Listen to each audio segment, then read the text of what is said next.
where can women build more resilience in their life, to being resilient against the stress every day in their life? I mean, that I think really is the key, because we're always going to have stress in our life. And my opinion is we can't fully be in balance, right? So how do we become resilient against these exogenous and internal stressors? A lot of times I'll tell patients 9 out of 10 doctor visits are stress related. And, what does that mean? Because almost everything is stress in some way. I mean, right? So I always say there's 2 things that we can do when it comes to dealing with stress. Like if you feel like you're outside of that bell curve that you were talking about, and you feel like you've got distress that's no longer eustress being the good stress. I think most people probably know that term. So what do we do when it's like, I've got more stress than I know what to do with? Hello, Awakened Beauties. Finally, it's here. The truth to empower women to true inner beauty through healthy biology. And now, here is your hostess, Cassandra Keel, your organic beauty and CBD mentor, helping you stay sane, get sleep, and bring your sexy back. Sponsored by evokebeauty.com.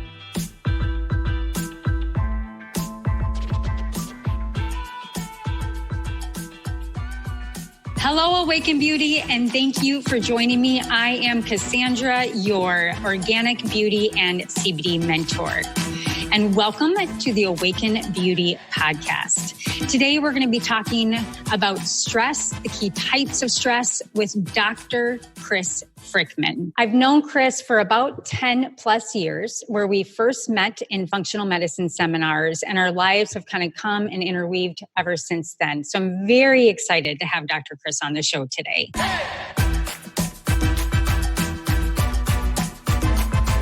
Chris, are you with us? I'm sure here. Hi, Cassie. Awesome. Hi, Chris. So before we start our conversation today, I want to share a little bit more about who Chris is. So Dr. Chris Frykman wants you to feel your best and truly experience vibrant health.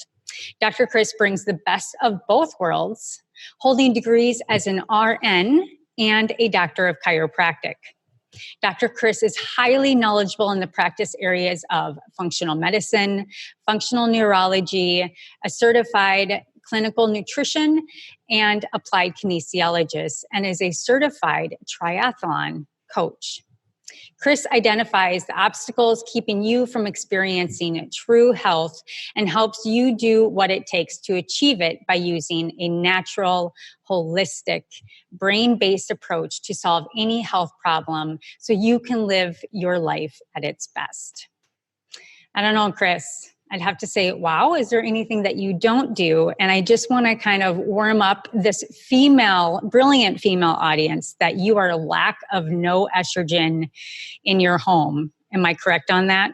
There's no lack of estrogen in my home. Yeah, that is correct. I have 3 stepkids and 4 biologic kids, and all 4 of my biological children are women or girls. And obviously my partner is a female as well. And so, yep, there's a lot of estrogen running around the house for sure. That's awesome. Well, I just want to kind of just jump right in. And today we're going to be talking about stress. And this is a huge, huge issue and an epidemic, I believe, in society at large. And you and I both come with a little bit of a functional medicine background. We really kind of hear the term 80-20 rule applied to work and things of that nature. But I have a different view of the 80-20 rule when it comes to stress and genetics and epigenetics. And studies show that 80% of our health is due to our environment, how we eat, how we sleep, how we think. And only 20% of that is really correlated back to our hard-coded genetics. So, to preface that, we have a lot of ownership in our own lives and how much power we really do have. So to jump us off, you have a strong functional medicine background. Can you just kind of give everybody a brief on what is functional medicine? How is it a different approach? Kind of that peeling the root of the onion apart. And how has it really helped your client base at large in all the years that you've been practicing? Sure. What I say to people, I think there's a lot of nuances that we could talk about with functional medicine. I think the most basic way to think about it is that functional medicine versus allopathic medicine or traditional Western medicine, more Western medicine, to start with, that would be mostly focused on diagnosing a problem. So they would want to find a problem, and then they would treat the problem. So if you have arthritis in your knee, they might treat the arthritis. If you have diabetes, they might treat you like anyone else that has diabetes of that same type. So it's mostly about trying to find a disease, put you into a box sort of that anyone else with that disease or syndrome or condition could be put into, and then ignore the fact that you are an individual. They just treat you like the disease, if that makes sense. Absolutely. It doesn't mean that there aren't people in that industry that care. I shouldn't say industry, it's a profession. A lot of them still care. Most of them still care. It's just a different way of doing it. So functional medicine, on the other side, is more about treating the whole person. So so someone might have diabetes, they might have arthritis in their knee, they might have Hashimoto's, thyroiditis, anything, or they might not have a diagnosable disease. Whether or not they do have something that's diagnosed, we're not as concerned with the diagnosis as much as finding out how to help them live a more vibrant life. Does that make sense? Absolutely. Absolutely, it does. And so, you offer a lot of different kind of testing modalities, a lot of ways that you can really get to the root issue.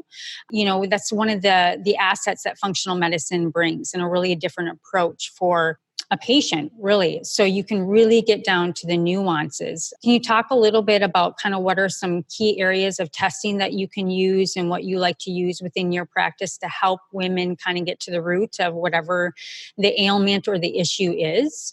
Sure. I do a lot of different things, actually, kind of like you said in the beginning. So it varies a lot based on how people show up. But if we're talking about functional medicine, and we're talking about kind of like the beginning, I like to start with more foundational testing. So sometimes people come in and they want to test hormones, or they want to test heavy metals or something like that.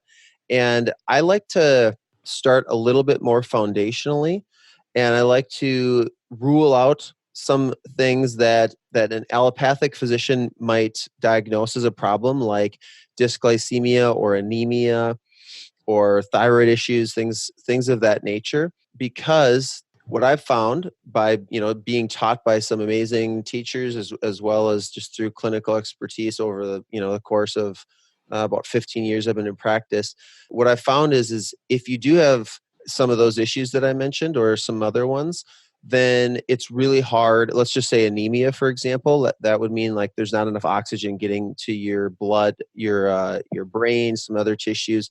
So if you don't have that oxygen, then you're not able to really, it's not going to matter how much estrogen you have, because we're never going to really create healing and health in your body if you don't just have oxygen to your brain. So I like to start with some of those really, really foundational things. And then after we find out that, okay, great, your thyroid's working well, your iron, you've got oxygen, your bloodstream is able to get nutrients to your cells, and it's able to get metabolic waste out of your cells. Once we know that we have some of those foundational things working, then the next step that I do is I like to do a nutrient profile on people. So meaning I like to test, and this is in the blood and in urine, I like to test vitamins, minerals, antioxidants, fatty acids, and amino acids. And so we can find out a lot about a person based off of that information. So, one obvious way that you can help is, okay, well, we find out you don't have very much vitamin D. Let's say your vitamin D comes back and it's 17, and we know that optimally your vitamin D levels are going to be between 70 and 90 Below 50, you've got an increased chance of autoimmunity. Below 40, you have an increased chance of cancer. And below 30, you have an increased risk of osteoporosis, seasonal affective disorder, and other issues. So one easy way to treat that is to just give vitamin D. So that's like the most basic, obvious way to sort of help. But there are some other things that we can do too that are a little, I guess they're a little bit more nuanced, and you have to understand a little bit more about what you're reading on the test. But when we start to balance out all those micronutrients and macronutrients, so macronutrient meaning fat, carb, and protein. Mm-hmm. So that's protein is amino acids, fats are fatty acids. So once we like balance out those macronutrients, and then the micronutrients are the vitamins, minerals, antioxidants, glutathione, that kind of stuff. Once we balance those things, then a lot of times your body's able to heal from an amazing amount of things. So a lot of times we don't have to do the hormone test or the food sensitivity test or the heavy metal test or whatever it is that people were kind of wondering about. Those are all super valuable tools, by the way, but a lot of times your body will actually heal itself when it just gets like the basics of what it needs. So I like to start with the foundation. Does that make sense? Chris, it makes absolute foundation, and I think to bring it to a personal note, we were in Minneapolis together, you've been checking my thigh, my liver, doing a lot of kinesiology on me for many, many years, and I kept on wanting to check my thyroid and different hormones. And, I had a fundamental hemoglobin issue and a gastrointestinal issue, and all of my fundamentals were washed out, and you were very honest with me. And, you said, until these fundamental pieces are there, your hormones really don't matter. So I think that that's really, really important, especially in when we're talking about stress. We've constantly have, different diets that were thrown at women, and it's keto, and now it's intermittent fasting, and now it's no carb, and it's high fat. And, women are really kind of throwing themselves all over the place, trying to attach to the newest and greatest. And really it comes down to self-care fundamentals and having, a cheerleader such as someone like you on their team that really understands the nuances and can kind of coach them through this process and encourage them, because it's not always fun. And so one of the things that we do at Beauty Ecology and with our Evoke Beauty line is we really truly believe on creating a fundamental grounding, whether it's your health or your beauty, right? So in the salon, if clients are losing their hair, there's a reason why. I often like to, send them over to you and check a thyroid and do some testing. But the other piece is like with, for instance, why I've gotten into CBD. CBD kind of helps that largest network in the body create that homeostatic approach to health.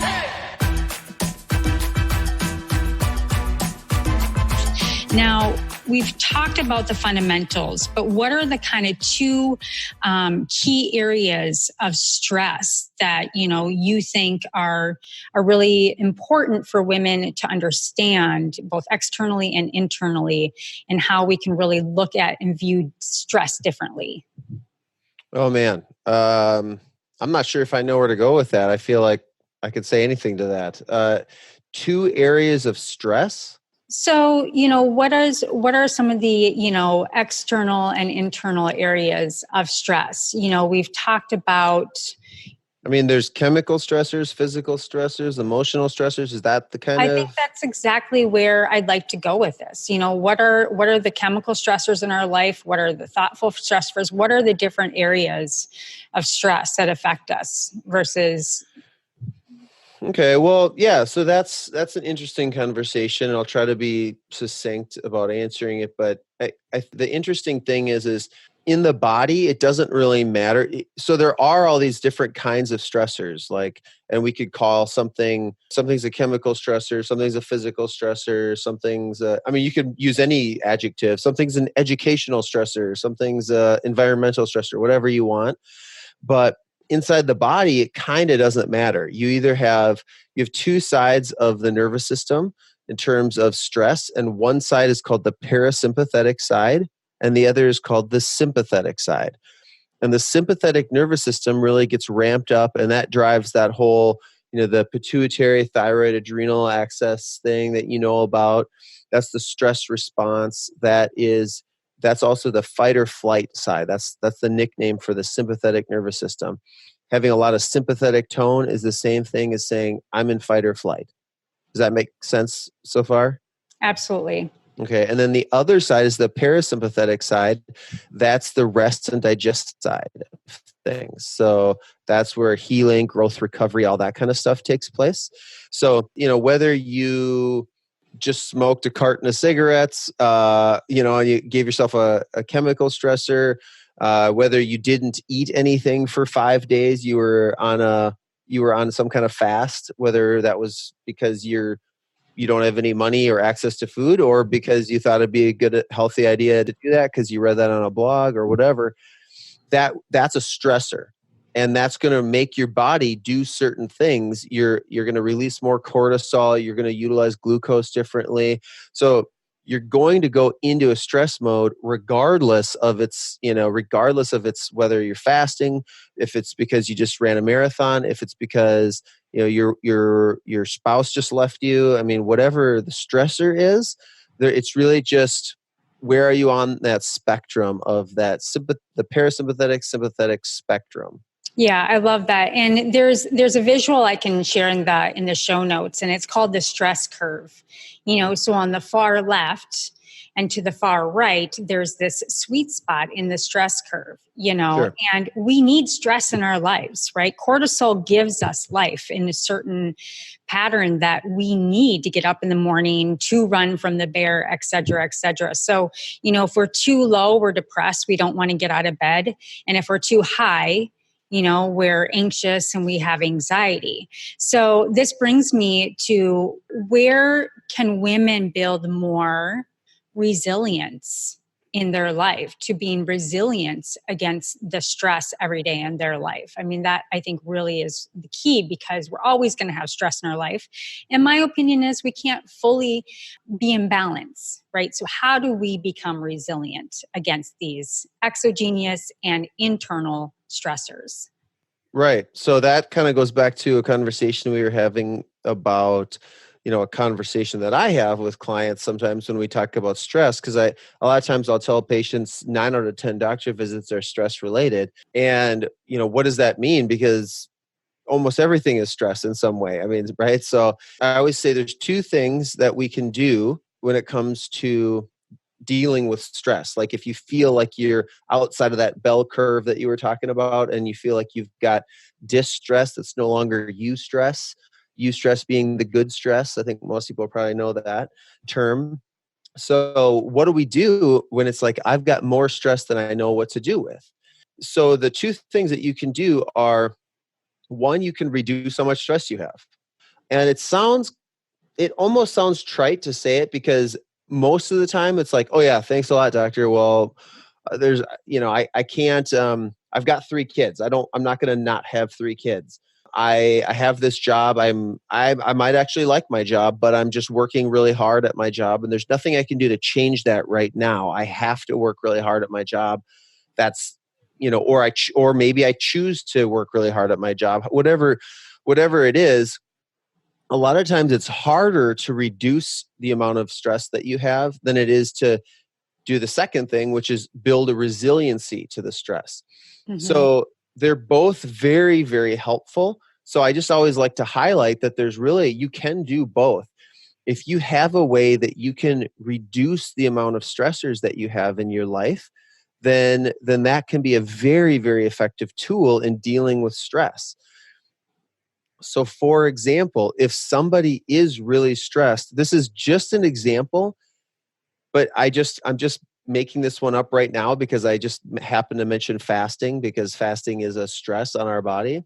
By the way, eating is too. So, I mean, it's, you can kind of, pick your poison, right? Damned if you do, damned if you don't. But, right. I'm going to pick on fasting for a second and just say, for some people, fasting is going to be really good. And there's different kinds of fasting, but this isn't about fasting. So we're not going to talk about that too much, but fasting can be really good in certain circumstances for certain people, but don't fool yourself. It's absolutely a stressor. And so maybe if you're dealing with too much stress right now, if it feels like you're too stressed, and there's a lot of ways to figure out if you are stressed. I mean, like, for example, like maybe you're not sleeping as well. Well, I started fasting and I started losing weight, which was what my goal was, but I'm so tired now, and or I'm not sleeping through the night, and or I'm also losing hair as well as body fat, or any number of issues that could be at play. That might not be the right strategy for you right now. Maybe fasting isn't the right thing for you right now.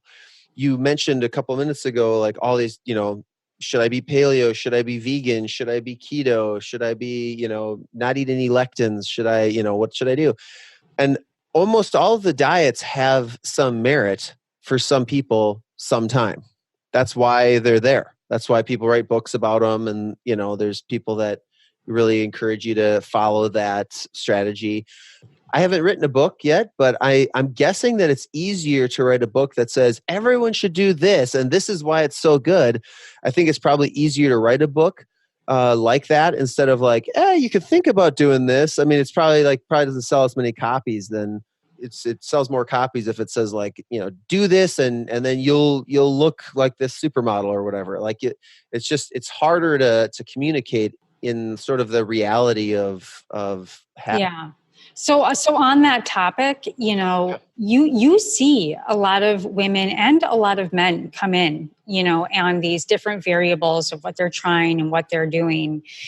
I am curious, with the keto craze, with the intermittent fasting craze, we have many biohacking friends. I think I'd like your input on this, and I think you've partially already given it. We sell things, people want action, and they just want to know what to do, right? Absolutely. And it's kind of the easy thing. And then there's also the side of overwhelm, information overwhelm that leaves most people into analysis by paralysis. And so, you've got, trying something out and then trying to consume everything. And it's just this world of confusion and overwhelm. But there are key fundamental areas in our life. And there's a key service that you offer I'd like to have you share about. Okay. That you brought into Beauty Ecology, and you do this service, which is the vitamin drip out of our organic salon. And I've seen it, grow for you. I'm very excited for you in this new realm of service that you've gathered and put into your practice. Mm-hmm. To me, if we take out the information overwhelm and we take about these key diets and these key supplements, really comes back to those macro, micro, everything, hydration, all of those key things that your body needs support on. Can you speak about why you chose to do vitamin drip, what you believe that you saw was this up and coming thing about it, and what it provides men and women on a foundational level of our issues about getting the key nutrients that we need in a stressful life we live today? I think I can address that. That really goes into what I was saying is the flip side of, if you can't reduce your stressors in one way or another, the other strategy to deal with stress is to increase your resiliency or your robustness in response to stress. Mm-hmm. So I think the simple analogy for that is just weightlifting. When you first go to the gym and I don't know how old you are, let's say you're 18 or something, you never lifted weights, and now you're going to start lifting weights, you're probably going to do let's just say a bicep curl. and maybe you're going to do 10 or 15 pounds or something on this bicep curl. And fast forward 20 years, if you keep doing bicep curls, I mean, you don't even have to do, you can do 3 years probably, but you could be doing 50 pounds or more, right? I mean, and the whole thing is it's interesting because we're actually responding to stress, right? And so you're stressing that bicep, you're stressing the muscle, you're tearing it down, but then you allow it to heal afterwards. That's the trick. So there's this appropriate amount of stress with rest and healing afterwards, which is sometimes what people end up. There's the couch potato that doesn't do enough, but then there's probably more people that are listening to your podcast, I'm guessing, are not the couch potato as much that they're not doing enough. It's probably a lot of people are doing too much. And so if you keep going and you have enough of the stress, but you have enough of the rest, your bicep is going to get a lot stronger, right? In the case of men, it usually gets a lot bigger too. Women, not as much, but that's because of genetics. That's some of that hardwired part. But the whole, I guess to come back to, you were asking about vitamin drip, that's one way that I like to support the resiliency of someone. So the rest part, that healing part that I said has to be in between. It's great to go out and work hard or play hard or, whatever live life hard, whatever you're doing. But you need to support yourself well in order to do that. So vitamin drip is one way that you can do that. So the nutrients that you put in, whether it's your diet, oral supplements, or what vitamin drip is IV supplements, that's a way that you can get those nutrients into your body in a way that will help you to regrow, rebuild, get into healing faster than if you're malnourished. And it's just a huge percentage of people that are malnourished. Yeah. And it kind of depends. The percentage will change a little bit depending on what you consider to be malnourished.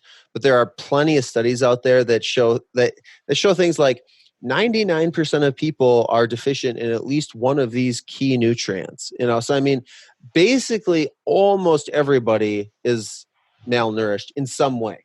Yeah, I think the test thing is that goes across all body composition, all sorts of body composition. So whether you look really skinny or you look really obese or you look even if you look muscular and you might even look good, you're probably nutrient deficient anyways. That's just the reality of it. So what were you going to say? Well, I was just going to give you fact to your note is that the National Health Institute, says that 25% of the U.S. population is, diagnosable with a digestive disease, and over 75% of the U.S. population have some form of GI discomfort, whether that's IBS or bloating or, microbiome issues. I mean, I think it's vast at large. And it brings me back to, the IV and built on this whole premise of, the Myers cocktail, and how just through experiencing that when nutrients were brought into the cell, going back to the healing, the sympathetic, parasympathetic, the body is able to better function and support itself in that resilience. And so can you share a little bit more on, what is the experience of an IV drip? I mean, we're in Minnesota, right? So it's really huge on the East Coast.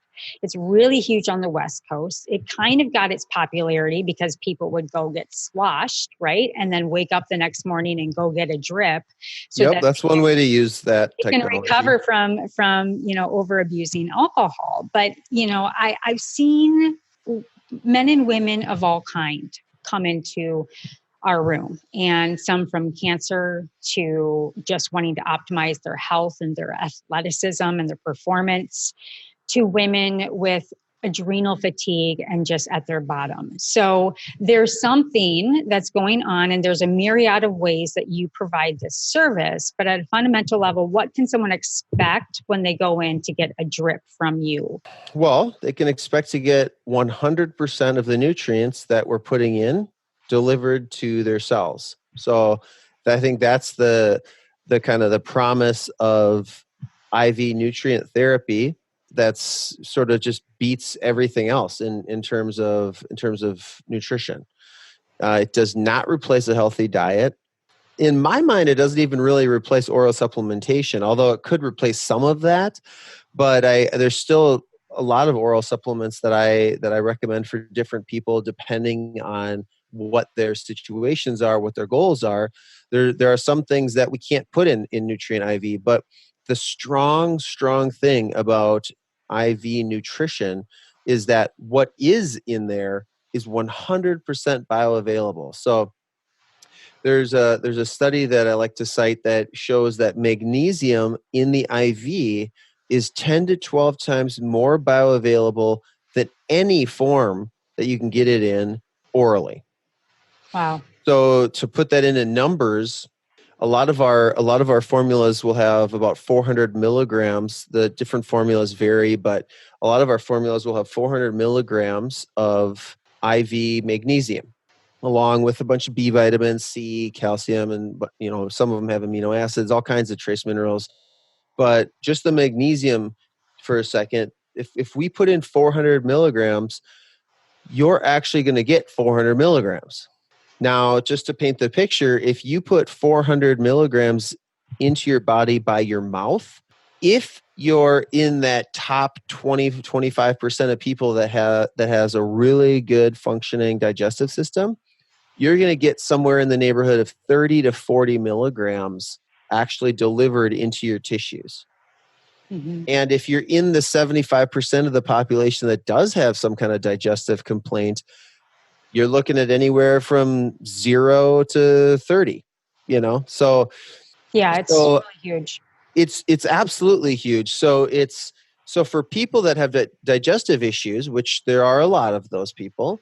So for people that have digestive issues, it's great because we just skip the gut. It literally just goes.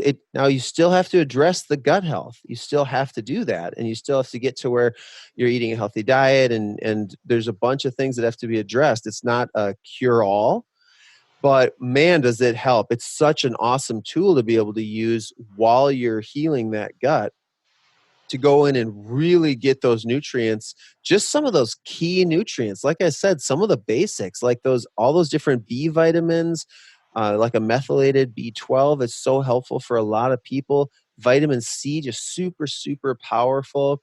And a lot of those trace minerals, glutathione is one I love, and we could talk more about that, but I like that specifically for certain reasons in the IV. But when you put them in an IV, it's 100% bioavailable. So you're just flooding the cells all of a sudden with this awesome nutrition that's really been starved of for sometimes a really long time.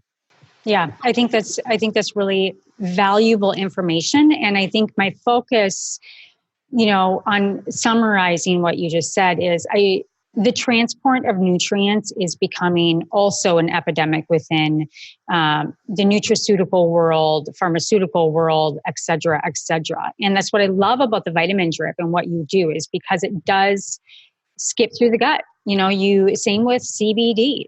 We have all of these companies out there creating all of these products. It's an oversaturated market. But my focus with the CBD products is really what is the bioavailability, right? So you have vitamin drip, and then you get in the CBD world where you have liposomal and all of these different transports. But when anybody's purchasing a nutraceutical, when anybody's purchasing a service from you, I think there's something that we always have to keep in mind now moving into these next generations of transport nutrients is what is the bioavailability and what are you really spending your money on? Because in CBD, you're maybe getting 15 to 25% from a tincture that's underneath, holding underneath the tongue for 30 to 60 seconds. $165 on a tincture that you're getting 15% of, that's really inefficient. So that's why I think the vitamin drip is so powerful. What are the biggest reasons people come to you for a drip? Well, for sure, the biggest reason is energy. Yeah. It's just, oh man, I think it'd be fair to say that was the same. That was also true in my chiropractic practice for all those years when I was, not when I didn't have vitamin drip as a tool. There's just so many people that are tired, Cassie. I mean, they're tired, they're fatigued, they can't keep up. There's their life demands more than they're able to muster well, if that makes sense. So energy. I don't have enough energy. That's for sure like the most common thing. So I will say that I always like to let people know this, so I'll just say this now. About 60% of people will feel a significant positive effect after one drip. That goes up to about 80% after 2 drips, and it's about 99% after 3 drips. So my default recommendation for people is to do 6 drips over 6 weeks when they first start. And then they can kind of tailor things after that, whether they want to, not, if they don't want to keep coming, or if they want to come once a month or twice a month or whatever. Some people choose to come once a week still. It's all over the board. But in the beginning, it's not a mandatory thing, but I highly encourage people to try multiple drips once a week for a little while, because they're more likely to feel this really big effect, and it's just really, really fun. It's a lot more subtle when you're doing things with oral supplementation. And I always have to coach people like, listen, you're not just taking this because you're going to feel awesome tomorrow. We're really trying to change your physiology. We're working with long term here, and that's all true. It's still true. But it's really fun that at Vitamin Drip, people can feel awesome literally after they're leaving, as opposed to when they walked in. Sometimes it'll take up to 24 hours. Sometimes it's like an hour or two later. Sometimes it's even the next morning. But a lot of times people feel way better within an hour or two. So that's a ton of fun. So the thing that I hear the most is that people get more energy. Some people have a clearer mind, or they'll say less brain fog sometimes. Some people have more stable moods. That's very, very valuable for people. Some people actually will tell me that they sleep better. So it sounds funny that oh, well, how can you sleep better and have more energy? And it almost sounds counterintuitive, because I feel like we're kind of used to thinking of energy as this like stimulated, like caffeine kind of energy. But that's not the energy that you're really going to be feeling from just getting enough B vitamins, for example. Right. When you get enough magnesium in your body, it might be, a lot of your listeners are going to know they're going to think of magnesium and they're going to think calming. And that's true. I mean, your muscles can relax, your nervous system can relax. It can be an agonist for GABA release, so it can definitely be calming for you. But at the same time, what's interesting is magnesium's used in over 300 different enzymatic reactions in the cell. So you have to have magnesium to have the feeling of energy, to feel good. And so that's actually what we're giving you when you're getting these nutrient IVs. You mentioned the Myers cocktail. The Myers cocktail is kind of like the base of all of ours. And then we have more advanced formulas like the recovery drip and the energy bag and some of these. And but they all have that base of all those B vitamins, the C, the Cal, the Mag. And when you get that stuff, you're just going to feel great, and everything is going to work better. So your immune system works better, your nervous system works better, and you can sleep better. All of that stuff is going to happen.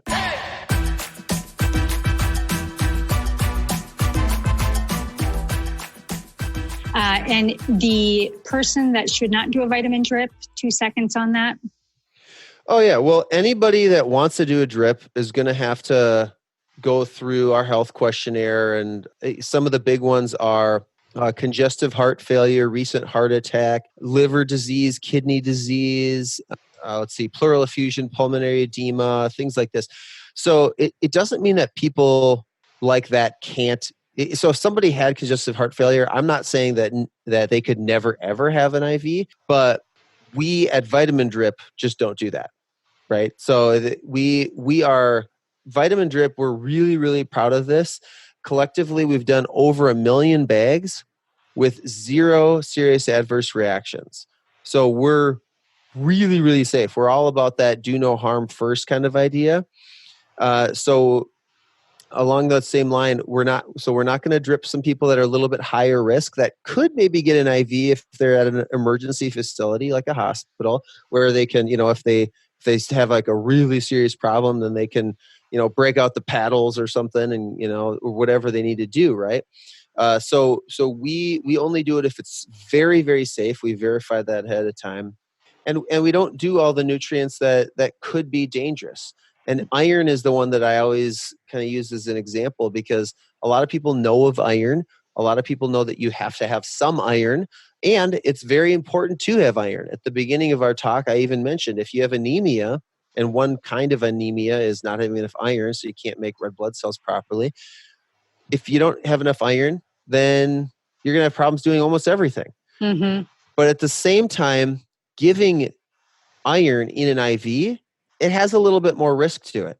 Sometimes it's really valuable for people, just like a blood transfusion can be really valuable, but it just comes at higher risks. And so at Vitamin Drip, we really focus on things that are super safe and super effective. Yes, and you do have a medical director as well that oversees everything. Absolutely. That as well. Somebody on another person to kind of bounce things off of, and to really make sure that the person and she's taken care of. Right. And our medical director is the one that orders all the prescriptions. So I have a very firm understanding of functional neurology, and I'm a nurse by license as well as a chiropractor, so I can start the IVs. But as long as you bring that up, I'll just be clear. I don't order any of the IVs myself. Those are my medical director does the prescribing for that. Chris, I want to thank you for all of this valuable information. And, on the topic of stress or hormones or, anything that can you think of anything that would be most helpful to women on just really slowing down and really doing a second guess on, some checks on how they can address stress in their life? Oh, that's another question that that stumps me. Well, I think probably I'll say that the two things that you can do that are most helpful for dealing with stress are making sure that you're getting enough rest, which includes enough sleep, which almost nobody does. So that's probably number one. And then a close number two that's near and dear to my heart is make sure that you're getting enough exercise. Mm-hmm. So it's the exercise and sleep are both super, super important. So I don't know if that answers your question. You kind of asked it in a way that might make me think that you're... No, I think it's great. It's good. I mean, that's fundamental. I mean, we rest and we recover while we're sleeping, and we need the exercise to exert certain hormones and to excrete toxicity, and frankly, just get that nice little serotonin up so that we can have that stress response released from our body. So those are two really fundamentals that I think are great to leave with. And one last question for you is, what is one unique thing being on the Awaken podcast? And you are beautiful, by the way. Thank you. You're welcome. What is one key thing or one touching thing that has awakened you as of late? I mean, I don't know if this is, again, exactly what you're looking for, but the thing that I think of when you say that is that something that I've been working on for a really long time, and I still am, is that I'm trying to sort of really increase my emotional intelligence.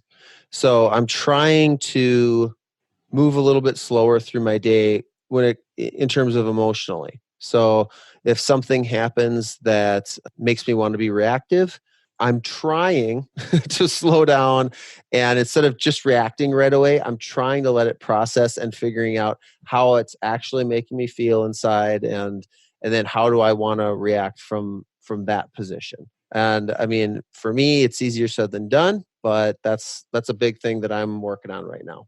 I think that is wonderful. And so, Chris, I just want to thank you for all the valuable information you brought to our wonderful guest today. Can you tell us a little bit more about where we can find you and where you most hang out on the media streams? I have sort of two businesses. I have this Vitamin Drip Minnesota, so that you can definitely check out vitamindripminnesota.com. It's all spelled out. And you can see our most popular drips there, the indications, the ingredients, the pricing, all of that stuff. At the bottom, there's a bunch of awesome reviews that people have left, as well as our different addresses where we can be found. We're currently in Wayzata, Coon Rapids, Minneapolis, and St. Paul on different days of the week. Just like the name implies, we're in Minnesota only right now. So that's what we're doing there. We're on Facebook.com/vitamindripmn. You can find us there. You can also look me up at drchrisfrykman.com, and I have an online shop there where people can get doctor recommended nutritional oral supplements as well, and they can kind of find out a little bit about applied kinesiology and some of the other things that I do, and they can listen to my podcast if they want to. That's right. You do have your own podcast. And so, Chris, I hope to have you on another episode in the future, and we'll discover other topics that you just have a wealth of experience in. So thank you again for being on the podcast. And I want to thank you, everybody, all of our viewers.